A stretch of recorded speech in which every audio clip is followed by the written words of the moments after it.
चलिए जानते हैं आज की देश और दुनिया की सिलेक्टेड काम की और महत्वपूर्ण 50 बड़ी खबरों को सिर्फ 10 मिनट में। पर अभी तक आपने इस वीडियो को लाइक नहीं किया तो लाइक कर दीजिए।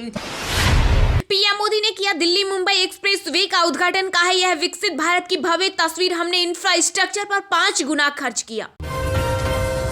आज बेटियां भी चला रही राफेल, गरीबों का उत्थान ही प्राथमिकता, कांग्रेस ने कुछ नहीं किया। महर्षि सरस्वती के जयंती समारोह में बोले पीएम मोदी। 2024 में काम नहीं करेगा बीजेपी का ये ब्रह्मास्त्र, महंगाई और बेरोजगारी बिगाड़ेंगे मोदी शाह का गेम, सर्वे में खुलासा। मौलाना अरशद मदनी बोले अल्लाह और ओम। एक बयान से जमीयत उलेमा ए हिंद के मंच पर हंगामा, कई धर्म गुरु लौटे। जम्मू कश्मीर ने रोजगार और प्यार चाहा, मिला बीजेपी का बुलडोजर, कांग्रेस नेता राहुल गांधी का भाजपा पर तंज। कांग्रेस पीएफआई के लोगों को छोड़ती थी, हमने संगठन को ही बैन कर दिया, केंद्रीय गृह मंत्री अमित शाह का बड़ा दावा। सीएम योगी सहयोगी देशों से बोले ये दशक उत्तर प्रदेश का ग्रीन हाइड्रोजन में निवेश की अपार संभावनाएं। भारत जोड़ो यात्रा को बीच में छोड़ने वाले थे राहुल गांधी, कांग्रेस नेता ने किया खुलासा। कहा घुटने में दर्द के कारण खुद को यात्रा से दूर रखना चाहते थे। भारत दुनिया में इकलौता देश जहां सबसे ज्यादा महिलाओं का प्रतिनिधित्व, G20 एम्पावर समूह की बैठक पर बोली केंद्रीय मंत्री स्मृति ईरानी। भारतीय सेना ने जीता तुर्की के भूकंप पीड़ितों का दिल, लोगों ने कहा थैंक यू हिंदुस्तान।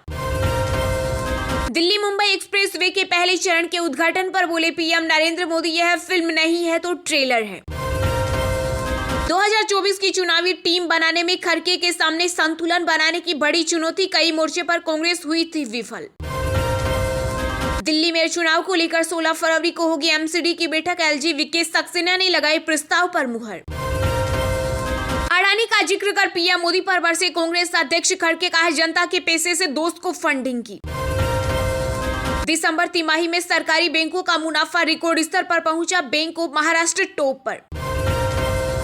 2023 में अब तक 332 कंपनियों ने निकाल दिए 1 लाख से ज्यादा कर्मचारी, सर्वे में बड़ा खुलासा। दिल्ली पंजाब के सरकारी स्कूलों को बनाएंगे दुनिया में बेस्ट, सिंगापुर से ट्रेनिंग लेकर लौटे शिक्षकों के कार्यक्रम में बोले आपके राष्ट्रीय संयोजक अरविंद केजरीवाल। उत्तर प्रदेश के सीएम योगी आदित्यनाथ ने कहा भारत का इंफ्रास्ट्रक्चर खड़ा करने में नितिन गडकरी का बड़ा रोल। केंद्रीय रक्षा मंत्री Rajnath Singh air show arrow India 2023 में भाग लेने के लिए बेंगलुरु पहुंचे। भारत ने भूकंप प्रभावित तुर्की सीरिया को भेजा राहत सामग्री का 7वां जत्था, अब तक 28,000 से ज्यादा की मौत। गोवा में 350 साल प्राचीन सप्तकोटेश्वर मंदिर का हुआ नवीकरण, पीएम मोदी ने गोवा सरकार को दी बधाई। ऐतिहासिक धार्मिक स्थलों को मूल नामों में बदलने के लिए सुप्रीम कोर्ट में जनहित याचिका दायर। त्रिपुरा में गरजे केंद्रीय गृह मंत्री अमित शाह का बीजेपी के डर से कट्टर दुश्मन लेफ्ट और कांग्रेस कर रहे इल्लू इल्लू। आम आदमी पार्टी के राष्ट्रीय संयोजक अरविंद केजरीवाल का बड़ा दावा, कहा भगवंत मान के नेतृत्व में पंजाब की कानून व्यवस्था में हुआ है सुधार। अल्ताफ बुखारी के विवादित बयान, कहा गिरोह को जम्मू कश्मीर में बसने नहीं देंगे, पत्थरबाजी हुई तो सरकार जिम्मेदार। योगी आदित्यनाथ से नाराज शंकराचार्य निष्ठानंद सरस्वती ने कहा योगी ने गो हत्या का समर्थन किया, वेद बुचड़खाने बंद नहीं कराए। लक्ष्मण प्रसाद को सौंपी सिक्किम के राज्यपाल की कमान, आरएसएस से कनेक्शन और पीएम मोदी के है करीबी। कांग्रेस सांसद केसी वेणुगोपाल ने कहा राहुल गांधी और मल्लिकार्जुन खड़गे के सवालों से भाग रहे हैं प्रधानमंत्री। बीजेपी सांसद का मौलाना मदनी पर हमला, का ऐसे लोग देश तोड़ना चाहते हैं, सनातन दुनिया का सबसे पुराना धर्म। बच्चों को प्लेटफॉर्म पर बैठकर वंदे भारत की विशेषताएं समझाने लगे, रेल मंत्री सवालों के भी दिए जवाब। राष्ट्रपति द्रौपदी मुर्मू ने बदले 13 राज्यों के राज्यपाल, महाराष्ट्र के गवर्नर भगत सिंह कोश्यारी का इस्तीफा हुआ मंजूर। दीदी आपका नाम ममता कब से हो गई निर्ममता, भाजपा राष्ट्रीय अध्यक्ष जेपी नड्डा, कहा चल रहा जंगल राज खत्म होगा खेला। हिमाचल का मौसम हुआ खतरनाक, लगातार बर्फबारी की वजह से 3 नेशनल हाईवे और 216 सड़कें बंद, बिजली सप्लाई भी बाधित। फिर बढ़ेगी ठंड, दिल्ली में चलेगी सर्द हवा, पहाड़ों पर बारिश के साथ होगी बर्फबारी, आईएमडी ने जारी किया अलर्ट। भारतीय बाजार से विदेशी निवेशकों की निकासी जारी, फरवरी में अब तक निकाल चुकी है 9,600 करोड़। सुबह सपा अध्यक्ष ओम प्रकाश राजभर बोले सीएम योगी आदित्यनाथ शराब नहीं पीते। G20 को पसंद आई प्रस्तावित नई पर्यटन नीति, वर्किंग ग्रुप की बैठक में जमकर की सराहना। अमृतपेक्स 2023 के उद्घाटन पर बोले केंद्रीय मंत्री अश्विनी वैष्णव, कहा भारतीय डाक विभाग की रील जल्द इंस्टाग्राम पर प्रदर्शित होगी। एनटीएजीआई पैनल ने कोविन पोर्टल पर कोवैक्स को शामिल करने को लेकर किया विचार। पीएम मोदी आज बेंगलुरु में 4वें एरो इंडिया का करेंगे उद्घाटन। राम मंदिर पर फैसला सुनाकर सुर्खियों में आए थे जस्टिस एस अब्दुल नजीर, अब बने आंध्र प्रदेश के गवर्नर। इंडियन आर्मी का 60 पैरा फील्ड अस्पताल तुर्की के लिए बना वरदान, कोरियाई वॉर में भी 2 लाख लोगों की बचाई थी जान। केंद्रीय गृह मंत्री अमित शाह ने विपक्ष पर साधा निशाना, कहा टीपू सुल्तान में विश्वास रखने वाली कांग्रेस कर्नाटक के लिए ठीक नहीं। सुप्रीम कोर्ट कॉलेजियम की सिफारिश के बाद 4 हाई कोर्ट के चीफ जस्टिस हुए नियुक्त। जमीयत उलेमा-ए हिंद के मंच पर बवाल, अरशद मदनी के बयान पर जैन गुरु ने जताई आपत्ति। पानीपत में अडानी एग्री लॉजिस्टिक कर्मियों पर केस, फेक डॉक्यूमेंट्स पर दिखाई 5 करोड़ की जमीन की खरीद, पेमेंट रसीदें भी निकाली फर्जी। शिवसेना सांसद संजय राउत ने कोश्यारी के इस्तीफे पर केंद्र को घेरा, कहा शिवाजी का अपमान करने वाले को हटाने में देर कर दी। केंद्रीय गृह मंत्री अमित शाह ने की कांतारा की तारीफ, का फिल्म से दक्षिण की संस्कृति जानने को मिली। HAL पहली बार नेक्स्ट जेन सुपरसोनिक ट्रेनर का स्केल मॉडल करेगा प्रदर्शित। 15 फरवरी से शुरू होगा पश्चिम बंगाल विधानसभा सत्र, राज्य वित्त मंत्री चंद्रिमा भट्टाचार्य करेंगी बजट पेश। राज्यसभा में जया बच्चन को आया गुस्सा, सभापति को दिखा डाली उंगली, भाजपा ने की निंदा। महाराष्ट्र के राज्यपाल भगत सिंह कोश्यारी का इस्तीफा राष्ट्रपति ने किया मंजूर। तमिलनाडु के मुख्यमंत्री M.K. स्टालिन की नितिन गडकरी को चिट्ठी, केंद्रीय मंत्री के जवाब से नाखुश से लिखा, सड़क इतनी खराब है कि ट्रेन से जाना पड़ा। सपा नेता स्वामी प्रसाद मौर्य को दिखाए काले झंडे, वाहन पर फेंकी काली शाही, गुंजे जय श्री राम के नारे।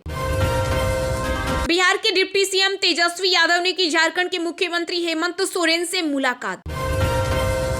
राम रहीम की पेरोल पर घमासान, DWC की अध्यक्ष स्वाति मालीवाल ने कहा, खट्टर साहब डेरा मुखी आपके इलेक्शन का कैंपेन सॉन्ग तो नहीं तैयार कर रहा। गुलाम नबी आजाद का बड़ा बयान, कहा कोलकाता सबसे साफ सीएम को जाना चाहिए क्रेडिट। जापान के पानी में फिर घुसा चीनी नौसेना का जहाज, घुसपैठ पर किसीदा सरकार ने चीन को चेताया। नहीं रुक रहा चटनी का सिलसिला, मेटाकई और कर्मचारियों को नौकरी से निकालेगा। पीएम मोदी ने कहा, हमने 9 वर्षों में विकास से वंचित क्षेत्रों और वर्गों पर विशेष ध्यान दिया है। हिमाचल प्रदेश के नए राज्यपाल होंगे शिव प्रताप शुक्ला, सीएम सुक्खू ने दी बधाई। भारत में दम तोड़ रहा कोरोना, बीते 24 घंटों में सामने आए 124 नए केस।